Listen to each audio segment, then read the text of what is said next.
ಸಮುದಾಯ ಆರೋಗ್ಯ ಕೇಂದ್ರ ಸ್ವಚ್ಛತೆಯ ಮರೀಚಿಕೆ ಹಂದಿ ಸೊಳ್ಳೆಗಳ ಹಾವಳಿಯಿಂದ ಸಾಂಕ್ರಾಮಿಕ ರೋಗ ಭೀತಿ. ಹೌದು, ಬಡವರ ಆಸ್ಪತ್ರೆ ಎಂದೇ ಕರೆಯಲ್ಪಡುವ ಸರ್ಕಾರಿ ಸಾರ್ವಜನಿಕ ಆಸ್ಪತ್ರೆಗಳು ಸ್ವಚ್ಛತೆ ಇಲ್ಲದೆ ಸಾಂಕ್ರಾಮಿಕ ರೋಗಗಳ ತಾಣವಾಗಿವೆ. ಹೌದು, ಇದು ಚಿತ್ರದುರ್ಗ ಜಿಲ್ಲೆ ನಾಯಕನಹಟ್ಟಿ ಪಟ್ಟಣದ ಸಮುದಾಯ ಆರೋಗ್ಯ ಕೇಂದ್ರದ ಆವರಣದಲ್ಲಿ ಎಲ್ಲೆಂದರಲ್ಲಿ ಕಸ ಹಾಕಿರುವುದರಿಂದ ಬೆಳ್ಳಂಬೆಳಗ್ಗೆ ಹಂದಿಗಳ ಹಿಂಡು ಕಸವನ್ನ ಕೆದಕುತ್ತಿರುವ ದೃಶ್ಯ ಮಾಧ್ಯಮದ ಕಣ್ಣಿಗೆ ಸೆರೆಯಾಗಿದ್ದು ಹೀಗೆ.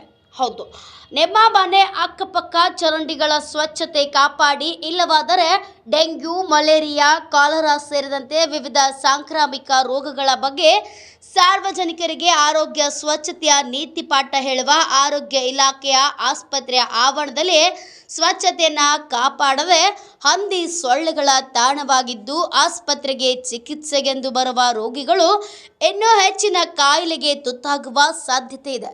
ಈಗಲಾದರೂ ಸಂಬಂಧಪಟ್ಟ ಅಧಿಕಾರಿಗಳು ಆಸ್ಪತ್ರೆ ಆವರಣ ಸ್ವಚ್ಛತೆಗೆ ಮುಂದಾಗುವರೇ ಕಾದು ನೋಡಬೇಕಾಗಿದೆ.